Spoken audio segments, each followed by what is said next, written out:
اعوذ باللہ من الشیطان الرجیم۔ پناہ مانگتی ہوں میں اللہ کی شیطان مردود سے۔ بسم اللہ الرحمن الرحیم۔ شروع اللہ کا نام لے کر جو بڑا مہربان نہایت رحم کرنے والا ہے۔ اور جب ہم نے تم کو فرعون کے آدمیوں سے نجات دی جو تم کو سخت عذاب دیتے تھے، تمہارے بچوں کو ذبح کرتے اور تمہاری لڑکیوں کو چھوڑ دیتے تھے، اس مصیبت سے چھٹکارا تمہارے رب کی مہربانی سے ہوا۔ اور جب ہم نے تمہارے لیے دریا چیر کر راستہ بنایا اور دریا پار کرا دیا اور فرعون اور اس کے سپاہیوں کو تمہارے سامنے ڈبو دیا، اور ہم نے حضرت موسیٰ علیہ السلام سے 40 راتوں کا وعدہ کیا، پھر تم نے اس کے بعد بچھڑے کو پوجنا شروع کر دیا اور ظالم بن گئے، لیکن اس غلطی کے باوجود ہم نے تم کو معاف کر دیا تاکہ تم شکر گزار بنو۔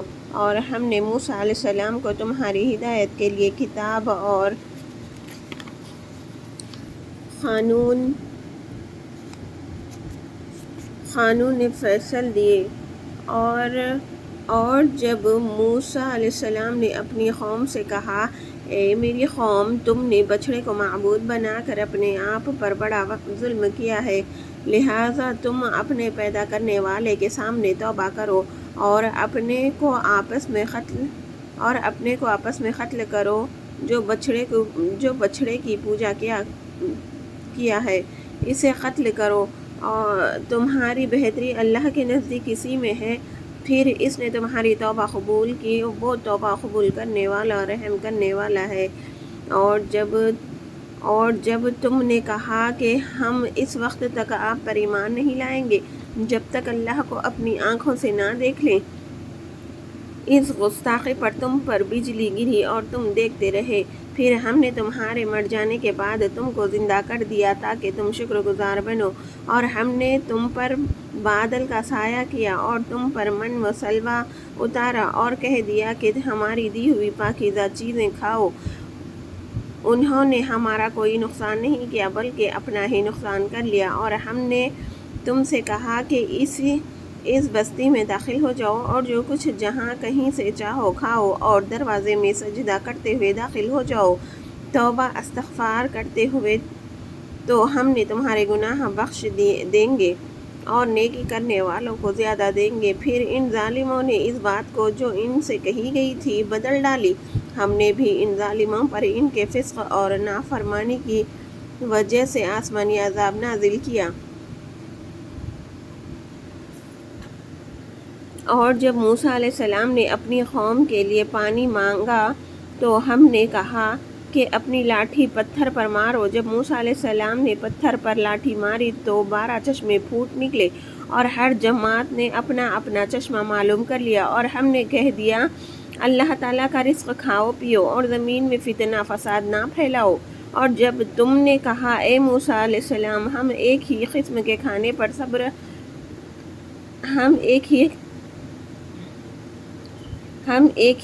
کھانے پر ہرگز صبر نہ کریں گے، اس لیے اپنے رب سے دعا کیجیے کہ وہ ہمیں زمین کی پیداوار، ساگ، ککڑی، گھیوں، مسور کی دال اور پیاز دے۔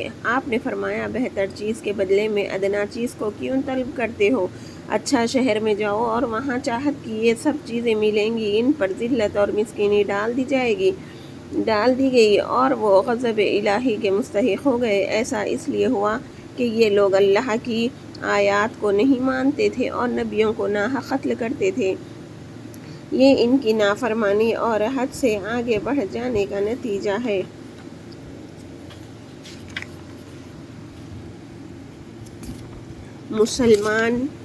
مسلمان ہوں، یہودی ہوں، نصارہ ہوں یا سابی ہوں، جو کوئی بھی اللہ پر اور قیامت کے دن پر ایمان لائے اور نیک عمل کرے تو ان کا اجر و ثواب ان کے رب کے پاس ملے گا، اور ان کے لیے نہ کوئی خوف ہوگا اور نہ کوئی رنج و غم۔ اور جب ہم نے تم سے عہد لیا اور تمہارے اوپر طور پہاڑ کو کھڑا کیا اور کہا کہ جو ہم نے تم کو دیا ہے اسے مضبوطی سے تھام لو، جو کچھ اس میں ہے اس سے نصیحت حاصل کرو تاکہ تم عذاب سے بچ سکو، تورات کی تعلیمات پر عمل کرو، ورنہ تمہاری خیر نہیں۔ لیکن تم اس کے بعد بھی پھر گئے، پھر اللہ پھر اگر اللہ تعالیٰ کا فضل اور اس کی رحمت تم پر نہ ہوتی تو تم نقصان اٹھاتے، اور یقیناً تمہیں ان لوگوں کا علم بھی ہے جو تم میں سے ہفتے کے بارے میں حد سے بڑھ گئے، اور ہم نے بھی کہہ دیا کہ تم ذلیل بندر بن جاؤ۔ ہم نے اس کو اگلوں اور پچھلوں کے لیے عبرت کا سبب بنا دیا، اور پرہیزگاروں کے لیے اس میں نصیحت ہے۔ اور جب حضرت موسیٰ علیہ السلام نے اپنی قوم سے کہا کہ اللہ تعالیٰ تمہیں ایک گائے ذبح کرنے کا حکم دیتا ہے تو قوم نے کہا ہم سے مذاق کیوں کرتے ہو؟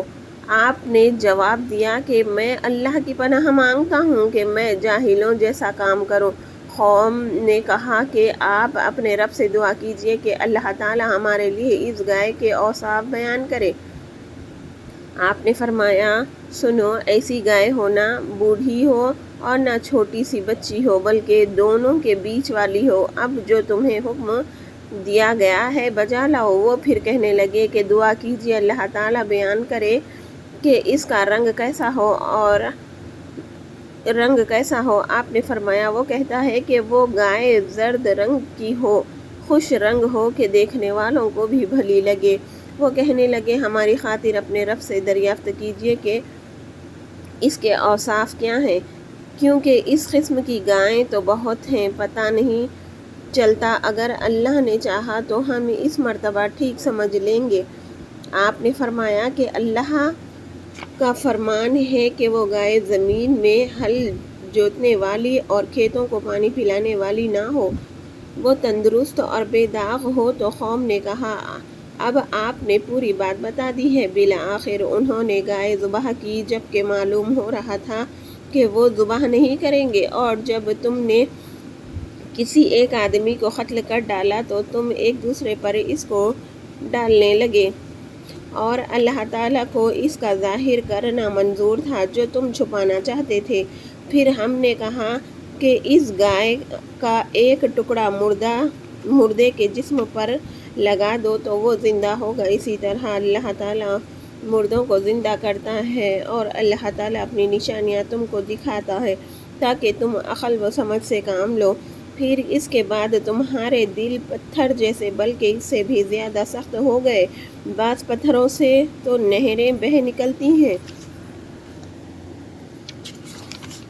اور بعض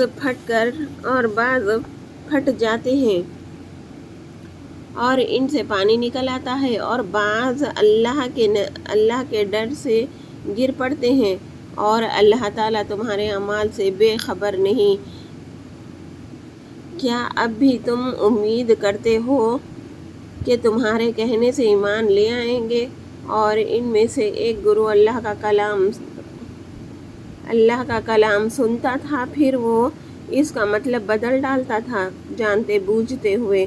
اور جب یہ منافق یہودی مسلمانوں سے ملتے تو کہتے ہیں کہ ہم ایمان لے آئے، اور جب آپس میں ملتے ہیں تو کہتے ہیں کیا تم ان کو دوبارہ بتا دیتے ہو جو اللہ نے تم پر ظاہر کر دی کہ محمد مصطفیٰ صلی اللہ علیہ وسلم اللہ کے سچے رسول ہیں، ان پر ایمان لاؤ تو وہ محبت میں تم کو مغلوب کر دیں گے تمہارے رب کے پاس۔ کیا تم اتنی بھی عقل نہیں رکھتے؟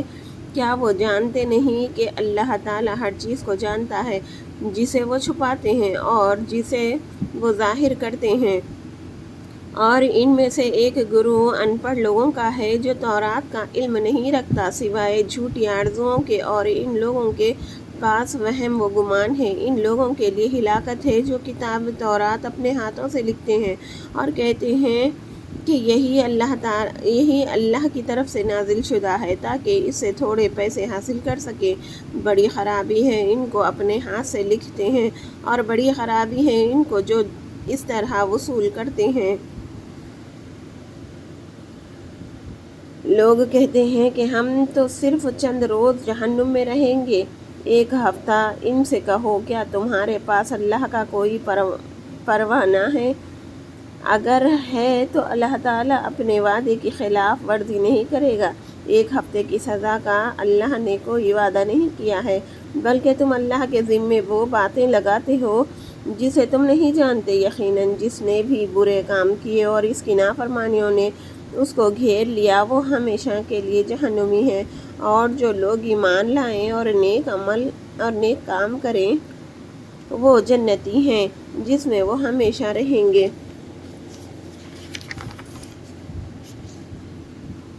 اور جب ہم نے بنی اسرائیل یہودیوں سے وعدہ لیا کہ تم اللہ تعالیٰ کے سوا دوسرے کسی کی عبادت نہ کرنا اور ماں باپ کے ساتھ اچھا سلوک کرنا، اسی طرح رشتہ داروں، یتیموں اور مسکینوں کے ساتھ اور لوگوں سے اچھی باتیں کہنا، نمازیں قائم رکھنا اور زکوٰۃ دیتے رہنا، لیکن چند لوگوں کے سوا تم تمام وعدوں سے پھر گئے اور منہ موڑ لیے گئے۔ اور جب ہم نے تم سے وعدہ لیا کہ آپس میں خون نہ بہانا، قتل نہ کرنا اور اپنے لوگوں کو جلاوطن نہ کرنا، تم نے اقرار کیا اور تم اس کے گواہ بنے، لیکن پھر بھی آپس میں قتل کیا اور آپس کے ایک فرقے کو جلاوطن بھی کیا اور گناہ اور زیادتی کے کاموں میں ان کے خلاف دوسرے کی طرفداری کی۔ ہاں، جب وہ قیدی بن کر تمہارے پاس آئے تو تم نے ان کے فدیے دیے، لیکن ان کا نکالنا جو تم پر حرام تھا اس کا کچھ خیال نہ کیا۔ کیا بعض احکام پر ایمان رکھتے ہو اور بعض کا انکار کرتے ہو؟ تم میں سے جو بھی ایسا کرے اس کی سزا اس کے سوا کیا ہو کہ دنیا میں رسوائی ملے اور آخرت میں سخت عذاب کا مستحق ہو، اور اللہ تعالیٰ تمہارے اعمال سے بے خبر نہیں۔ یہ وہ لوگ ہیں جنہوں نے دنیا کی زندگی کو آخرت کے بدلے خرید لیا۔ ایسے لوگوں کے لیے نہ تو ان کی سزا میں کوئی کمی کی جائے گی اور نہ ان کی کوئی مدد کی جائے گی۔ اور ہم نے حضرت موسیٰ علیہ السلام کو تورات دی اور ان کے بعد وقفے سے رسول بھیجتے رہے کہ ہم نے عیسیٰ ابن مریم کو نبوت کی کھلی نشانیاں عطا کی، اور ہم نے روح القدس جبرائیل علیہ السلام کے ذریعے ان کی مدد کی۔ اور جب کبھی کوئی بھی رسول تمہارے پاس ایسے کام لے کر آیا جن کو تمہارا دل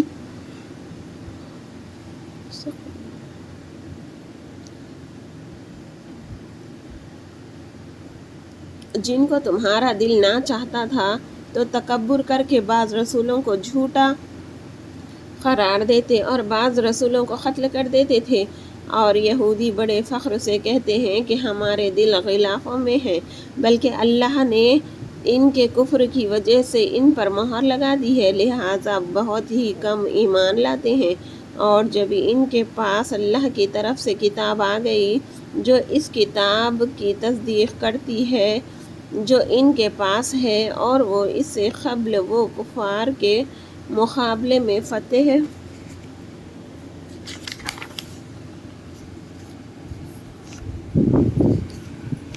نصرت